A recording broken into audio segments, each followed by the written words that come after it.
Hi everyone, welcome to another Taubmans live colour advice session.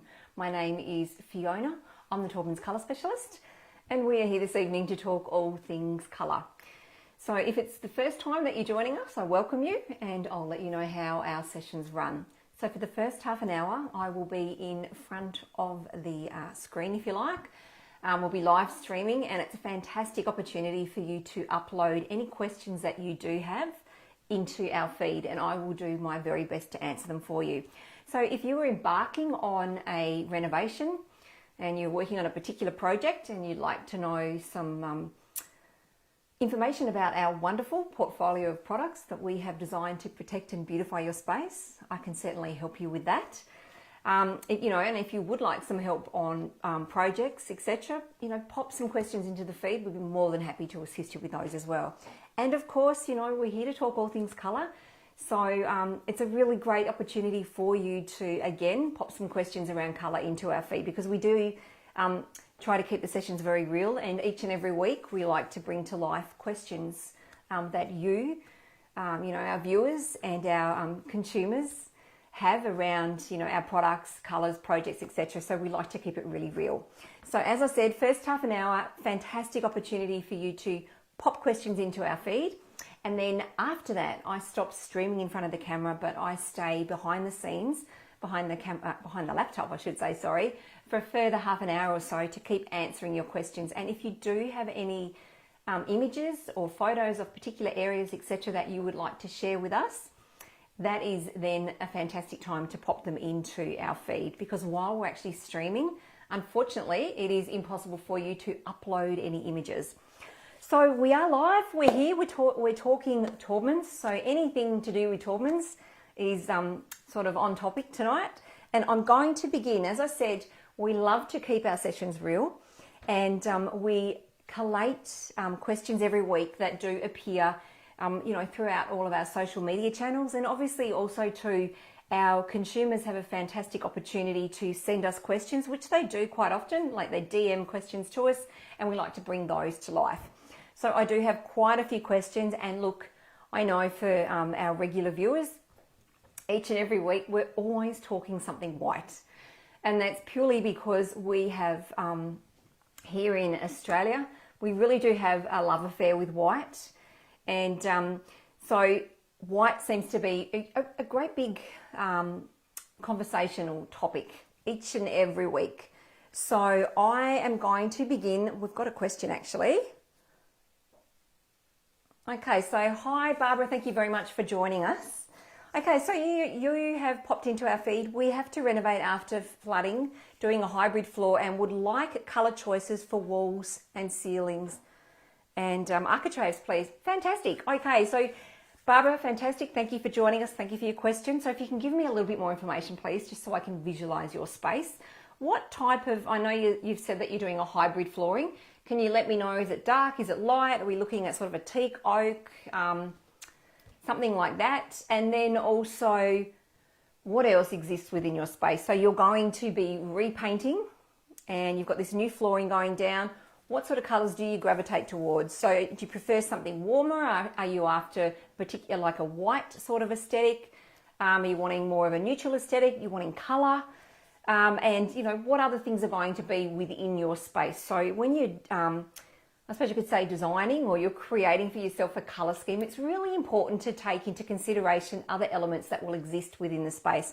So, and I also like to take into consideration the colour of your window frames, because that can also help to influence the actual undertone of the colour that's going to be used on your walls. So Barbara, if you can let me know a little bit more. Thank you. You're saying that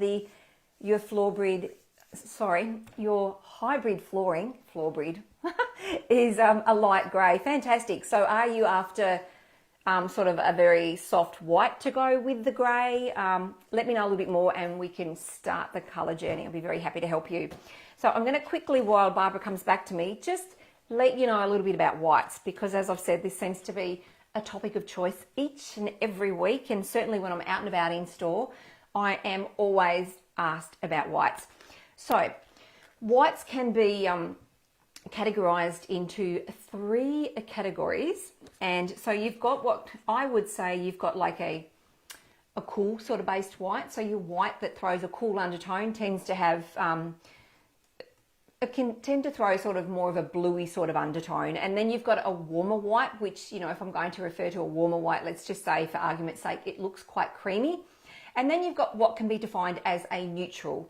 So with a neutral style white, that tends to have an undertone that almost has a very soft, like sort of greeny, I like to say sort of a green grey beige undertone. It's very soft, but what that does is when you're working with anything that's neutral,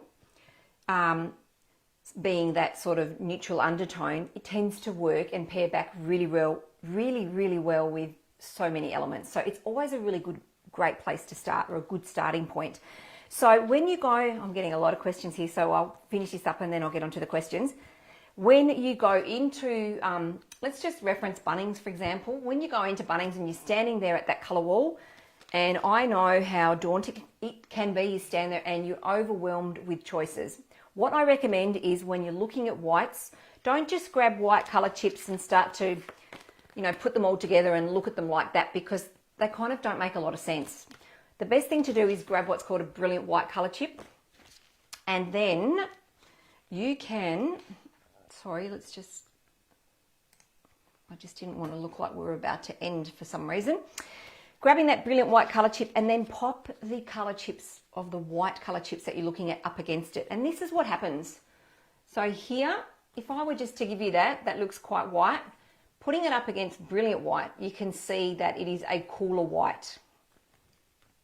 Then again, if I were to give you that looks white. But the minute I put it up against brilliant white, you can start to see, maybe not so much in this light, but you can see that is a creamier, so that is a warmer style white. And then looking here, putting that one up against the brilliant white colour chip, you can see this is what I'm referring to when I talk about a neutral style white. Now, if I put them all together again against the brilliant white, and I'll tell you why brilliant white in a moment, you may be able to see, you can see the difference. They're all up against that brilliant white colour chip. So brilliant white is, so if you're going and you're buying yourself a can of Endure and it says brilliant white on it, that's the colour that lives in that can of paint. So before you start to add your tinters to create these colours. So it's really good. Grab one of those. It allows you to see undertones of colours come to life. The other thing you can also do is arm yourself with a white piece of computer paper prior to going, and you can achieve the same sort of effect by popping your white piece of computer paper up against your whites to see that undertone. So that's a little tip. It works wonders, and it can certainly help you when you're embarking on that white colour journey in store, because I know that it can be quite daunting. All right, let me have a look here at the questions that we have coming through.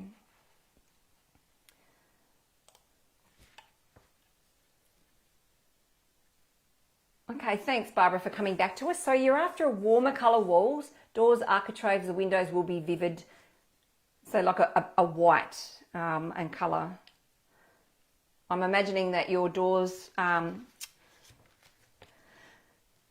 warmer colour walls, doors, architraves, the windows will be vivid colour shutter. Okay, sorry, thank you. So like a very white shutter. So you're after a warmer colour for your walls, doors and architraves. Okay, depending on how warm you are wanting to go and how much colour you like in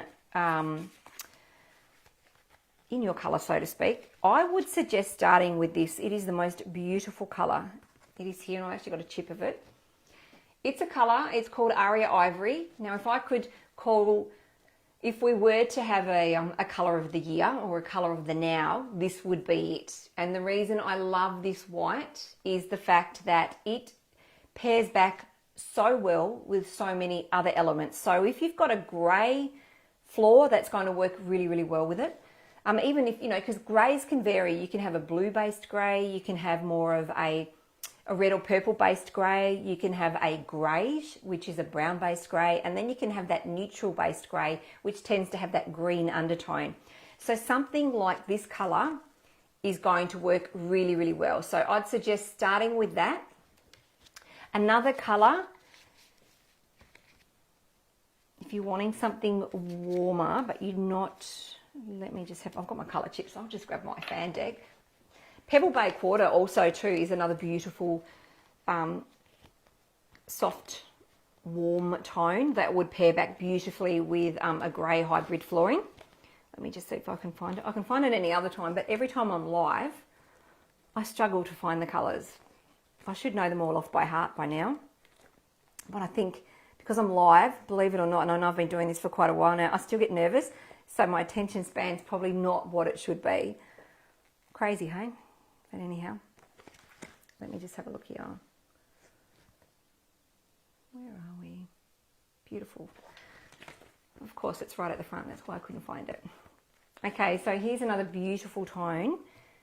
And you could start to play with the intensity. So there is, at the top there, there's Pebble Bay Quarter. And then in the middle there, you've got Pebble Bay Half. And then you've got Pebble Bay Full Strength, or Pebble Bay in its entirety.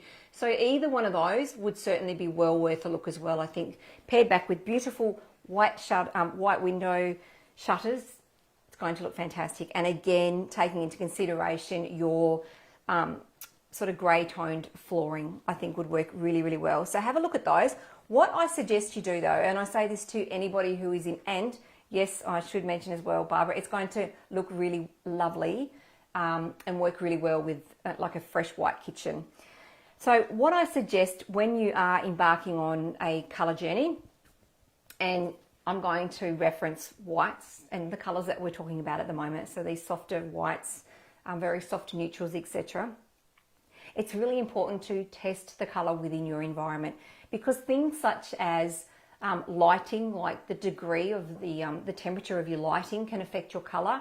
Also too, you know, we've just been talking about colours that are going to go with a hybrid sort of light grey floor. So your flooring can influence your wall colour choice as well, along with other elements, that exist within your space. And I know I reference this quite a lot, but you know, if you're looking at painting your walls white and you've got a red leather lounge and you're testing the colour, at certain times of day, you know, the sun may hit the lounge and the lounge sort of projects some of that colour onto the walls, and your walls then start to look kind of pink.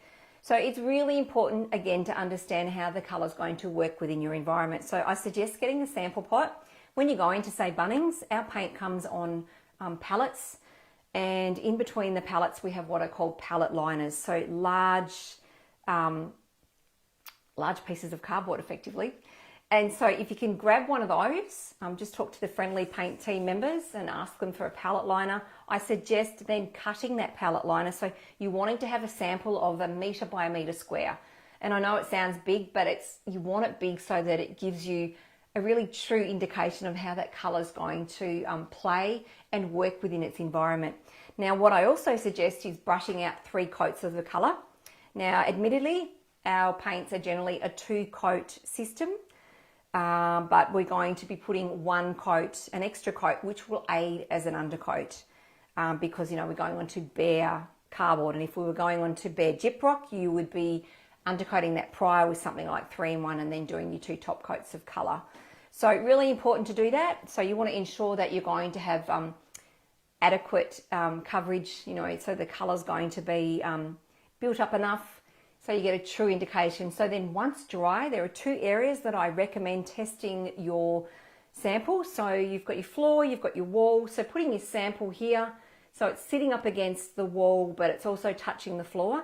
And then looking at that in daylight, but then also too in your evening light, so light of a night, so artificial lighting, to see how that colour works within the environment.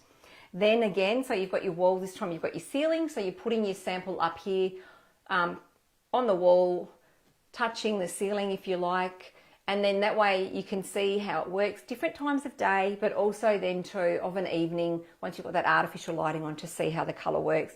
You can test it in all areas, all rooms, etc. It depends, you know, on how you want to test it and try it. But that's going to give you a fantastic indication of how the colour will work and play within your space. And then you get to see, you know, you can make a really well-educated colour choice, if you like. Really important. The amount of times that I have been, I'll say Bunnings, because I do spend quite a lot of time in Bunnings, at a colour wall, and a lady or a gentleman will come up and have a conversation with me, and it'll be around a white, and they'll be referencing the fact that Jane, their friend down the road, she had, for example, let's just say Princess Bling in her house. It looked fantastic. We've brought it into ours and it looks nothing like it. And that again can be dependent on the direction of your home, depending on where that sunlight's coming in. And again, as I said, the elements that exist within your space, your flooring, and also to, your lighting level, etc. So all of those things will influence your color choice. So really important, really easy to understand how it's going to work by testing it. So I hope that helps. Okay, so what else do I have here? Okay, hi Jasmine, thank you very much for joining us this evening. So, and you've said, I have a white question as well. I've chosen River Forest Green for feature walls. What white for the rest of the walls and architraves will go with this? Let me have a look. Let me just find a River Forest. I'm pretty sure River Forest was one of our... Oh, Barbara, you're very, very welcome. I'm happy that I could help you. If you have any further questions regarding colour or anything about the project that you're embarking on, please pop something else into the feed. Very happy to help you. And if you've tested your colours and they're not quite what you want, please feel free to come back again. We're always here every Thursday night and I'll be very happy to give you some more colour suggestions. Thanks. Okay, where am I again? Yes, I'm pretty sure that River Forest was in our latest colour forecast. I'll just double check that. I should know that. I did put it together, but there you go. It is, so that's exactly right. So River Forest comes out of our latest 2024 colour forecast. You can see that here. Here is the colour here. And it comes out of our Grounded collection, which has been inspired by biophilic design, which is all about bringing the outdoors in. So River Forest is a beautiful tone. I know I use that word a lot. I probably need to find another word instead of beautiful all the time, but it is. Sometimes there's just no better word to use than that. Okay, so let me just go back to the original question. So white. Well, it depends on how white you want it, but it's my favourite white, which is our number one white, which is a colour called Crisp White. Now, if I hold that up against River Forest, you can see River Forest here, you can see Crisp White. It's beautiful. It's clean, it's fresh, and it allows River Forest to really sing. So, and I think it's really important having colours that work cohesively and that complement each other. So Crisp White is, as I said, one of the most beautiful tones. It would have to be, look, it is our number one white. It would be my, for a white, it would be my number one white as well, because I love how well it works. I won't lie, I use it quite a lot. And when we renovate a home, it seems to be my go-to white because I know how well it works within a space, and it's just a really easy and beautiful white to use and to live with, really easy to live with. Another colour you could also use is a colour called Aspen Snow. Now I'm going to hold that up against, again, because Aspen Snow is defined as a neutral style white. So when I look at it, and let's be honest, when people look at colours, lots of people see different things. So, but when I look at Aspen Snow, it sits, for me, it sits in that neutral category, and it has this slight sort of green grey, almost beigey undertone. It's a wonderful colour, and that works really well as well, depending on whether you're after more of a cleaner, sharper white, or you're wanting just that little bit of colour. So if I hold them both up against Brilliant White, you can see the colours there. So I'm back to front when I'm looking here. Crisp White there, followed by Aspen Snow. So have a look at that. The other colour as well. So Crisp White, Aspen Snow, or There's another one that's very similar to Aspen Snow called Alpine Snow, but it's just a little bit lighter, so not quite as intense isn't the word because they're not intense colours, but the saturation of colour is less. There you go, that's probably the better term to use. So there it is there, and that sits beautifully as well. So there's 3 fantastic whites to begin your journey with.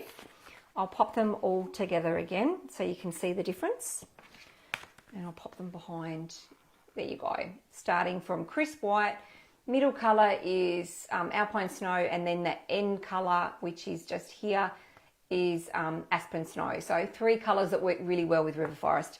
If you were after, or if you had imagined something different as opposed to what I've just shown on screen, let me know in the feed and I can give you some further suggestions. Thank you.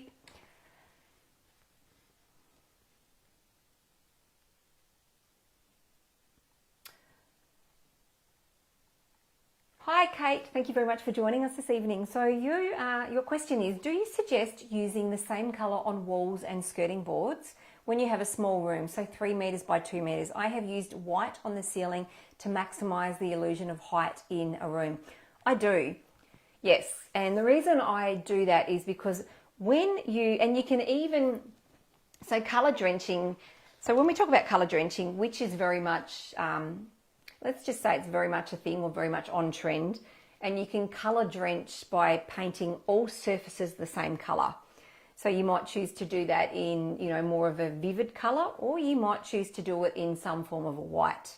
So when you're using a white to do this, if you like, what happens is when you've got a small space, so you've got I'm just going to give you the analogy of painting everything that same colour. So if you've got your ceiling, you've got your walls, you've got your doors, you've got your trim. So where your wall meets the ceiling, ordinarily, if there's a difference or a change in colour, your eye kind of stops where the colours change.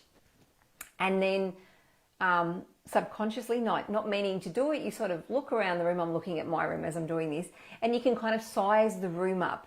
And you can see that, oh, okay, yep, and then it can begin to feel smaller because of that differing colours. So whereas if you have one colour that goes sort of up and over, what happens is the eye follows that colour and it continues to look, because there's no break in the colour, so to speak, so that room looks bigger. So when there's a small space and you're wanting to create the illusion of more space, I definitely recommend doing that.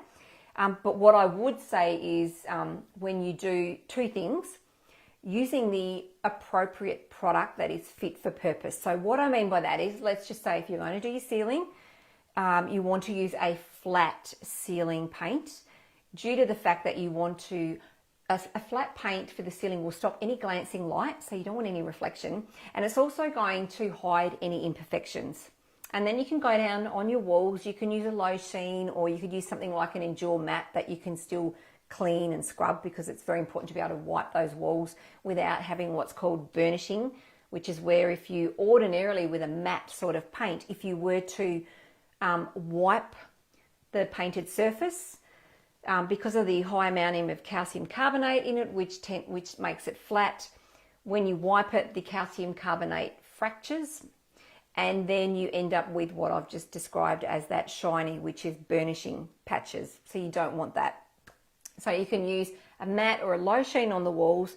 And then when you go to your doors and trims, it's really important, if you're creating that white aesthetic, to use a product that's going to stay white. So I would always recommend using something like our Taubmans water-based enamel, because it's going to stay white. It's non-yellowing, and you can achieve that lovely white, that white on white look that we're talking about. And the beauty of a water-based enamel as well, like if you think about traditional enamels, like I remember when I was a child growing up, my pop used to paint, and you would walk in. I remember going and visiting him. He only lived up the road.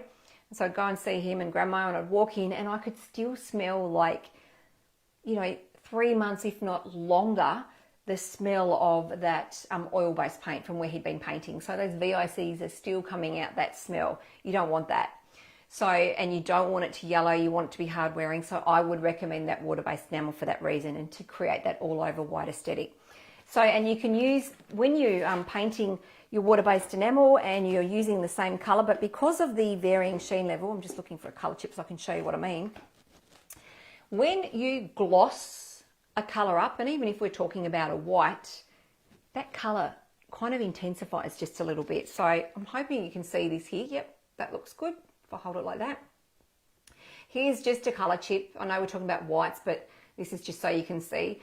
So you've got a blue color chip here, and the minute I've put a piece of clear sticky tape over it to emulate that gloss finish, you can see how the color changes. You can see how it intensifies a little bit here. And you can see it again if I were to do it with a red. I'm just trying to get the right angle looking at the screen here. You can see that there again, that it intensifies just that little bit as well. So that's how you can play with one color all over, ensuring that you use the products that are fit for purpose, and then, you know, by changing sheen levels you can get that slight variance. It looks fantastic, and having that white, some type of white within your space will certainly open up a small area. So I hope that helps. So yeah, to answer your question, I do. That's a yes from me, Kate. Thank you.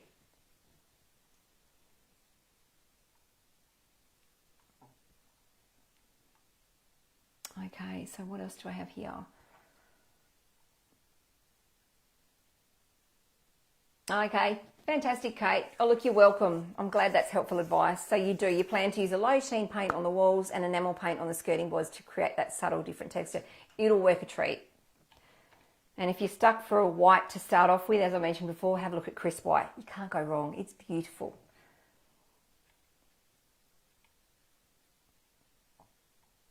All right, what else do I have here?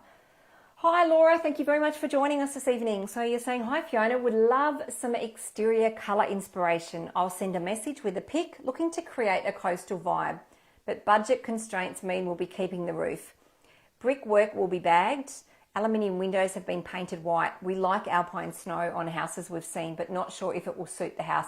Love some suggestions. So, oh, fantastic. So I'll be very happy to offer you some suggestions. So do send us a picture, and then once I finish streaming, which will be in about 3 minutes, I'll have a look at it and I will pop together some coastal colours that work with what you have. Really important as well, Laura, just let me know the colour of, so you're keeping the roof, let me know the colour, just so that sometimes the images that come through don't always, you know, give a true indication or a true representation of the colour. So let me know your roof colour, and then I can work some magic from there. Thanks.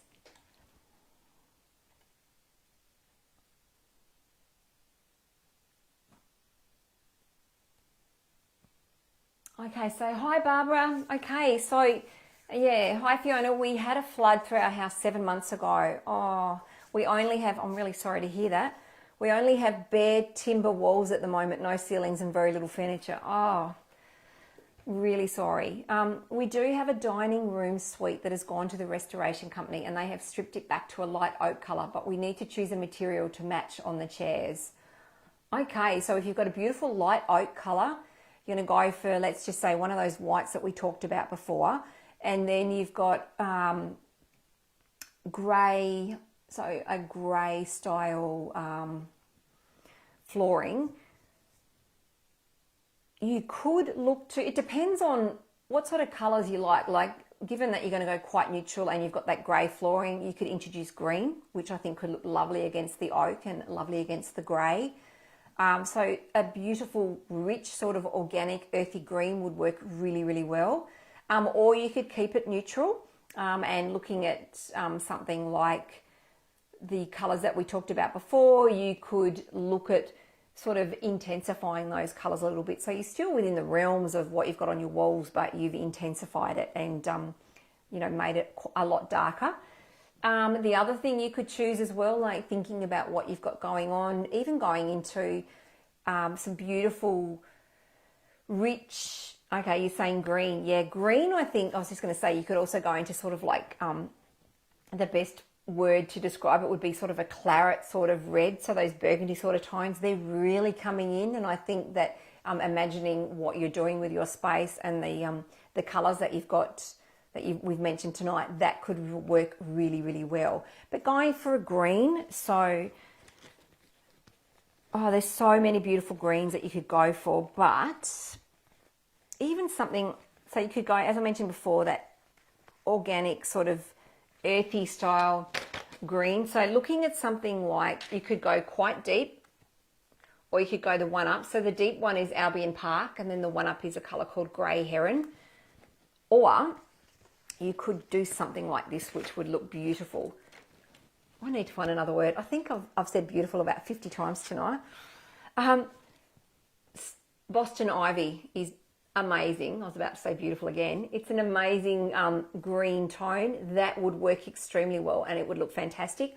Or if you're not wanting something that's not quite as intense, take it up a couple of notches. You could go to Birch Forest, or going for more of that sagey sort of green, which is a colour that we have called Highland Meadow.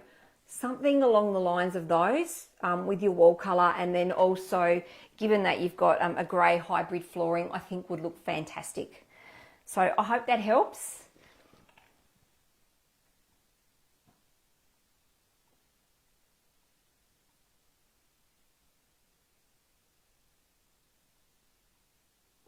Okay, so sorry, I'm reading. Okay, Barbara, so sorry, my first time online. Don't apologise, that's what we're here for. So we also have another piece of furniture, which is a buffet and hutch, and this can be sanded back as it is dark timber, but we will paint it. We will paint it, so need a colour that will go with the grey hybrid floor. What colour would be suitable? That will match our other furniture that will not be painted. I also need to choose a colour for my stairs, etc., as well as a cupboard we'll be having made under the stairs. I would like the colour to stand out as it is in our foyer where we enter through the front door. So the stairs are built in this area. I guess when you say a colour for your stairs, I understand the cupboard, but when you're talking about a colour for your stairs, let me know a little bit more information. Are we talking about stair treads? Are we talking about the railing and the handrail, etc.? Come back to me with a little bit more information. As I said, I will be behind the scenes for a further half an hour or so, and happy to answer the questions. Okay, so for everybody else that has joined us, I can see that there are a couple of other questions that I haven't answered. I'm going to stop streaming, stop talking, and then I will get online and answer the rest of the questions for you. So I'd like to say thanks everybody for joining us this evening. It's fantastic. Love it when we have a lot of questions coming through. We're able to assist. That's what we're here for. And yeah, thanks very much, everybody. And we'll be back here again next week, same time, same place. And until then, everybody, stay safe. Have a fantastic week, and happy painting, everybody. Bye.